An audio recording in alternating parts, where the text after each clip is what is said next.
Hey guys, this is Sonu Ahlawat. Friends, आजकल की situation के बारे में तो आप जानते होंगे कि आज गवर्नमेंट जॉब लेने के लिए कितना स्ट्रगल करना पड़ता है, कितना हैवी कंपटीशन है। वैसे तो वैकेंसी आती ही नहीं, अगर आती है तो इतनी कम आती है कि उसके लिए कौन कौन लोग फॉर्म अप्लाई कर ले। लेकिन फ्रेंड्स, फिर भी कभी कभी कुछ ऐसी अपॉर्चुनिटीज निकल जाती है जिनके ऊपर काफी सारे लोग ध्यान नहीं दे पाते या फिर उन अपॉर्चुनिटीज को अच्छे से एनालाइज नहीं कर पाते। फ्रेंड्स, आज मैं आपको ऐसी दो गवर्नमेंट जॉब अपॉर्चुनिटीज के बारे में बताने वाला हूं जो कि ऑलमोस्ट आपके हाथ में ही है। बस काफी सारे स्टूडेंट इन अपॉर्चुनिटीज को ठीक से एनालाइज नहीं कर पा रहे हैं। फ्रेंड्स, ये दोनों अपॉर्चुनिटीज ऐसी हैं, अब तक जितनी भी वैकेंसी निकली या फिर फ्यूचर में जितनी वैकेंसी निकलेगी उनके कंपैरिजन में इन दोनों वैकेंसी के अंदर कंपटीशन ना के बराबर रहने वाला है, बहुत कम रहने वाला है। यानी कि सिलेक्शन के चांसेस बहुत ज्यादा है जो लोग इन अपॉर्चुनिटीज के लिए फॉर्म अप्लाई करते हैं और इनके लिए तैयारी करते हैं। आपको डिटेल से समझाऊंगा कि क्यों कंपटीशन कम रहेगा बाकी वैकेंसी के कंपैरिजन में और क्यों आपको फॉर्म अप्लाई करना चाहिए और इन अपॉर्चुनिटीज के लिए किस तरीके से आपको प्रिपरेशन करनी चाहिए, कौन सी बुक से आपको पढ़ना चाहिए ताकि आपके लिए थोड़ा सा और इजी हो सके।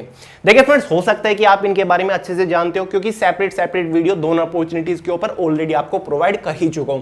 जी हां फ्रेंड्स, एक अपॉर्चुनिटी हमारी NWDA various clerical post recruitment यानी कि नेशनल वोटर डेवलपमेंट एजेंसी। ये एक सेंट्रल गवर्नमेंट लेवल की वैकेंसी है। ऑल इंडिया से कैंडिडेट इस वैकेंसी के लिए फॉर्म अप्लाई कर सकते हैं। इसके अंदर लोअर डिवीजन क्लर्क की पोस्ट के ऊपर टोटल 23 वैकेंसी निकली हुई है। 12 पास कैंडिडेट सभी एलिजिबल है। साथ ही UDC की 12 पोस्ट निकली हुई है। Graduation pass candidate form apply कर सकते हैं। स्टेनोग्राफर की भी वैकेंसी निकली हुई है जिसके लिए 12 पास कैंडिडेट एलिजिबल हैं।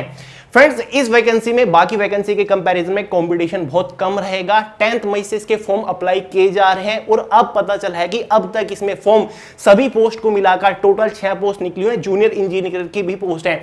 40,000 भी फॉर्म अप्लाई नहीं हुए हैं क्योंकि काफी सारे कैंडिडेट ने जिन्होंने रजिस्ट्रेशन किया उन्होंने स्क्रीनशॉट वगैरह भेजे, तो उससे पता चला है कि अभी तक 40,000 भी फॉर्म अप्लाई नहीं हुए और जबकि सेंट्रल गवर्नमेंट लेवल की वैकेंसी है। ऑल इंडिया से लोग फॉर्म भी अप्लाई कर रहे होंगे और इसी कारण की वजह से फॉर्म अप्लाई करने का टाइम 1.5 महीने से ज्यादा रखा गया है। 10 मई से फॉर्म स्टार्ट हुए थे और 25 जून तक आप फॉर्म अप्लाई कर पाओगे। यानी कि कहीं ना कहीं डिपार्टमेंट को भी पता था कि फॉर्म काफी कम अप्लाई किए जाएंगे और जबकि पोस्ट इतनी अच्छी है, सेंट्रल लेवल की LDC UDC स्टेनोग्राफर की पोस्ट है। कारण क्या है फॉर्म कम अप्लाई होने का, कम कंपटीशन रहने का? सबसे पहला जो इसका कारण है वो इसकी फॉर्म फीस। जनरल OBC के लिए 840 फॉर्म फीस इन्होंने चार्ज की है। ST SC और फीमेल के लिए यहां पर 500 फॉर्म फीस चार्ज की गई है जो कि काफी सारे लोगों को रीजनेबल नहीं लग रही है और ऑब्वियसली कहीं ना कहीं फॉर्म फीस ज्यादा भी है। तो इसी वजह से यहां पर कंपटीशन कम रह रहा है। काफी सारे लोग अफोर्ड नहीं कर पा रहे हैं फॉर्म को। दूसरा कारण है वैकेंसी कम। काफी सारे लोगों की एक मेंटालिटी बनी रहती है कि यार वैकेंसी कम है तो हमारा सिलेक्शन कहां होगा, कंपटीशन बढ़ जाएगा तो सिलेक्शन होना तो मुश्किल है। 23 पोस्ट ही तो है LDC की। लेकिन फ्रेंड्स, मेरी आपके लिए एडवाइस ये है कि अगर आपको खुद के ऊपर कॉन्फिडेंस है तो वैकेंसी को आपको कभी भी नहीं देखना चाहिए, जी जान लगाकर मेहनत करनी चाहिए। एक वैकेंसी के ऊपर भी सिलेक्शन हो सकता है, इसलिए कह रहा हूं क्योंकि 29 स्टेनोग्राफर की पोस्ट है और उसके ऊपर मैंने सिलेक्शन लिया है। तो फ्रेंड्स, वैकेंसी के ऊपर कभी भी डिपेंड मत रहिएगा।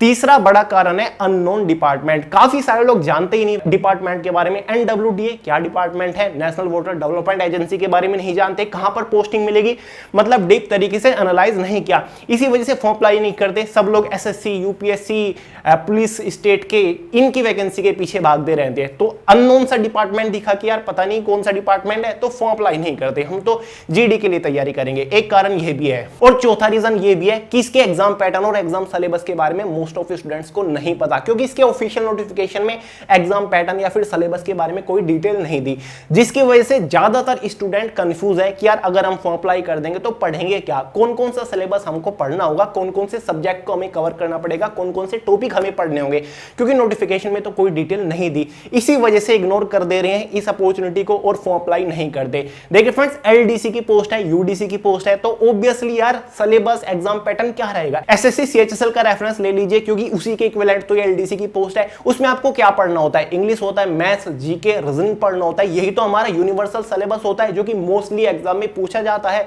तो आप इस सिलेबस को कवर करिए और ऑलमोस्ट आपने कवर भी कर रखा होगा क्योंकि आप एक कॉम्पिटिटिव एग्जाम एस्पिरेंट हो, बस थोड़े डीप रिवीजन की जरूरत है।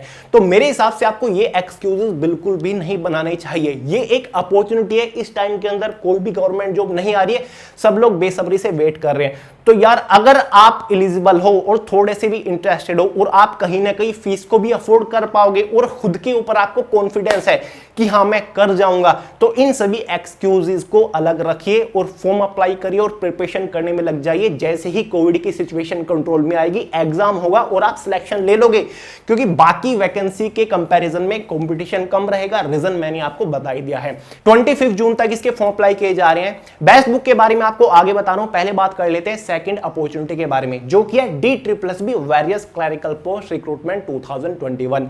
जी हां friends, DSSB Delhi subordinate service selection board के थ्रू फिलहाल 3 डिफरेंट बेस्ट क्लरिकल पोस्ट के ऊपर वैकेंसी निकली हुई है, जिसमें से एक जूनियर सेक्रेटरीट असिस्टेंट जिसे हम LDC भी बोलते हैं, 278 पोस्ट के ऊपर वैकेंसी निकली हुई है। साथ ही एक पटवारी की 10 वैकेंसी निकली हुई है और एक हेड क्लर्क की पोस्ट है, ग्रेजुएशन लेवल की बहुत बढ़िया पोस्ट है, इसके लिए 12 वैकेंसी निकली हुई है। फ्रेंड्स, इसके लिए जो फॉर्म स्टार्ट हो चुके हैं, फॉर्म की जो लास्ट डेट है वो 24 जून 2021 है। काफी सारे लोग इस वजह से फॉर्म अप्लाई नहीं कर रहे कि यार लास्ट ईयर वाला ही एग्जाम अभी तक नहीं हुआ, तो ये एग्जाम कब होगा, ये थोड़ा सा डिले हो सकता है। देखिए फ्रेंड्स, इस सिचुएशन में यार बड़े से बड़े एग्जाम डिले हो रहे हैं, SSC के एग्जाम नहीं हो रहे हैं, कोविड की सिचुएशन में बैंक UPSC के सभी एग्जाम डिले हो रहे हैं। एग्जाम आपका डेफिनेटली होगा अगर आप फॉर्म अप्लाई कर देते हो, आज नहीं 6 महीने बाद, 6 महीने बाद नहीं तो 8 महीने बाद डेफिनेटली होगा। और वैसे भी आप किसी न किसी एग्जाम की तो प्रिपरेशन कर ही रहे हो, तो साइड में इसकी भी करती रहिए, क्योंकि ये भी एक गोल्डन अपॉर्चुनिटी है। फॉर्म भरने वाले स्टूडेंट के थ्रू पता चला है, उन्होंने स्क्रीनशॉट भेजा है कि इसके भी लगभग अभी तक 30 या 25 हजार के आसपास ही फॉर्म अप्लाई हुए हैं, उससे ज्यादा अभी तक इसके लिए फॉर्म अप्लाई नहीं किए गए हैं। तो यहां पर भी काफी अच्छी अपॉर्चुनिटी है। कंपटीशन बाकी वैकेंसी के कंपैरिजन में काफी कम रहने वाला है इसके अंदर भी। फ्रेंड्स, इन दोनों अपॉर्चुनिटीज के बारे में आप भी थोड़ा डीप तरीके से सोचिएगा और थोड़ा एनालाइज करने की कोशिश करिएगा। अब बात करते हैं बेस्ट बुक के बारे में। अगर आप दोनों ही एग्जाम के लिए तैयारी कर रहे हो तो कौन सी बुक से आपको प्रिपरेशन करनी चाहिए आपके लेवल के अकॉर्डिंग, सब्जेक्ट वाइज पकड़ लेते हैं। सबसे पहले मैथमेटिक्स यानी कि क्वांटिटेटिव एप्टीट्यूड को ले लेते हैं। ऑब्वियसली दोनों ही एग्जाम में तो आएगा ही। देखिए फ्रेंड्स, अगर आप एक बिगिनर स्टूडेंट हो, पहली बारी किसी एग्जाम को देने जा रहे हो, या फिर आपको लगता है कि यार मैथ्स मेरा बिल्कुल ही वीक है, मुझे कुछ नहीं आता मैथ्स के अंदर, तो केवल एक बुक आप कवर कर लीजिए डीप तरीके से। डॉक्टर RS अग्रवाल, S चंद्र का ये बुक आता है, इसको कवर कर लीजिए। आप बिगिनर से काफी आगे पहुंच जाएंगे, ठीक है। एडवांस लेवल तक ये बुक आपको पहुंचा सकती है, खुद आपको सिखा देगी। एक एक क्वेश्चन का बढ़िया सॉल्यूशन इसके अंदर डिटेल से दिया हुआ है, आपको कोचिंग वगैरह की जरूरत नहीं पड़ेगी। तो इसको आप कवर कर लीजिएगा, आपका काम हो जाएगा, बाकी और कुछ पढ़ने की जरूरत नहीं है। और अगर आप बिगिनर स्टूडेंट नहीं हो, आपने पढ़ा हुआ है, आपका काफी हद तक लेवल कवर है मैथ्स का, तो आपको सजेस्ट करूंगा जो वे टू सक्सेस की करियर मैगजीन है मैथमेटिक्स वाली, एक बार इसको कवर कर लीजिएगा, क्योंकि इसके अंदर हमने वो सिलेक्टेड क्वेश्चन रखे हैं टॉपिक वाइज जो कि एग्जाम में ज्यादातर पूछे जाते हैं। इनके ऊपर अगर आप प्रैक्टिस कर लोगे फिर आपको कोई रोक नहीं सकता हर क्वेश्चन को सही करने से, ठीक है फ्रेंड्स। बात कर लेते हैं जनरल अवेयरनेस के बारे में। जनरल अवेयरनेस में अगर आपने आज तक कुछ भी नहीं पढ़ा तो आप पढ़ सकते हो, कोई प्रॉब्लम नहीं है। ल्यूसेंट की बुक अगर आपके पास है तो आप इसको कवर कर लीजिए, कोई भी दिक्कत नहीं है। अगर आपने पहले GS पढ़ी है या फिर आप कम टाइम में केवल इंपोर्टेंट मटेरियल पढ़ना चाहते हैं एग्जाम के पॉइंट ऑफ व्यू से, बुक आपने बहुत पढ़ ली कि मैं बस अब इंपोर्टेंट पढ़ना है एग्जाम के पॉइंट ऑफ व्यू से, अच्छी प्रैक्टिस करनी है, तो 2 बुक आपके लिए ऑलरेडी अवेलेबल है। वे टू सक्सेस की थ्योरेटिकल पढ़ लीजिएगा, थ्योरेटिकल का आपका क्लियर हो जाएगा, और उसी के साथ साथ टॉपिक वाइज क्वेश्चन कवर कर लीजिएगा, MCQ के हाईएस्ट स्कोर करके आओगे जनरल अवेयरनेस के अंदर, ठीक है फ्रेंड्स। और बाकी अगर आपके पास करियर मैगजीन है वे टू सक्सेस की, इस वाली को देख लीजिएगा, क्योंकि सभी पूछे गए क्वेश्चन SSC के एग्जाम में या फिर डिफरेंट एग्जाम में जो कि ज्यादातर रिपीट होती है, वो इस करियर मैगजीन में कवर किए हुए हैं।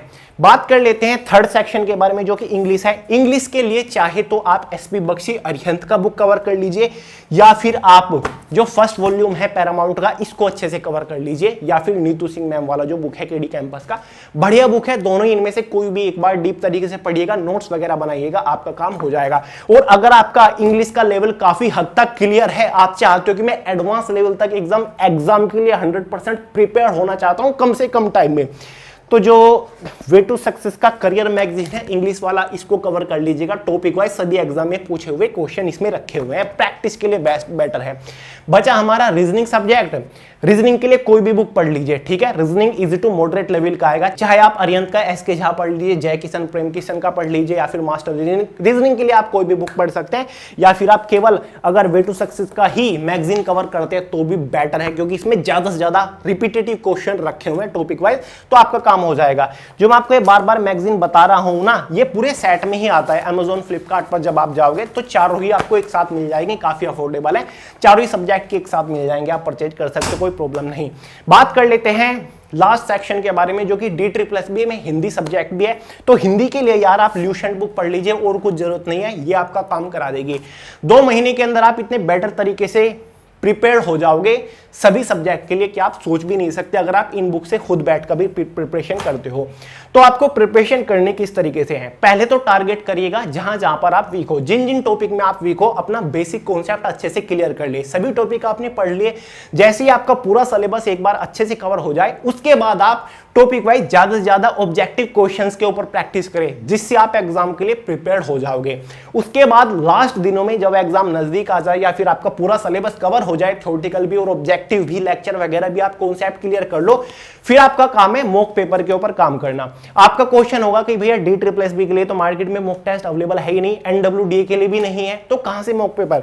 इसी के लिए हमने एवरग्रीन मॉक टेस्ट सीरीज आपके लिए निकाली है। इसमें काफी सारे मॉक टेस्ट दिए हुए हैं, एकदम रीजनेबल एग्जाम पैटर्न दिया हुआ है, क्वेश्चन का प्रॉपर सॉल्यूशन दिया हुआ है, बाइलिंगुअल है, हिंदी और इंग्लिश में। आप परचेज करके इस मॉक टेस्ट सीरीज के ऊपर प्रैक्टिस कर सकते हो, आपकी प्रैक्टिस एकदम नेक्स्ट लेवल की हो जाएगी। ठीक है फ्रेंड्स, तो ये आप वे टू सक्सेस का मॉक टेस्ट सीरीज भी परचेज कर सकते हो। इसीलिए हमने बनाई है क्योंकि यार अननोन डिपार्टमेंट के अंदर वैकेंसी निकलती है। SSC के तो मॉक टेस्ट अवेलेबल है, UPSC के भी अवेलेबल है, रेलवे के भी अवेलेबल है, लेकिन जैसे कि DSSS भी आ गया, NWDA आ गया, NCERT डिपार्टमेंट आ गया, इनके मॉक टेस्ट कहां पर होती हैं? तो हमने एक यूनिवर्सल एवरग्रीन मॉक टेस्ट निकाल दिया, चाहे आपका UPSC, SSC, NWD, DSSS भी कुछ भी हो, हर एक के लिए हमने ऐसा एग्जाम पैटर्न डिजाइन किया है कि आप प्रैक्टिस कर सकते हो। तो फ्रेंड्स, ये है बुक का फंडा, और मैंने आपको बता भी दिया किस तरीके से प्रिपरेशन कर दो।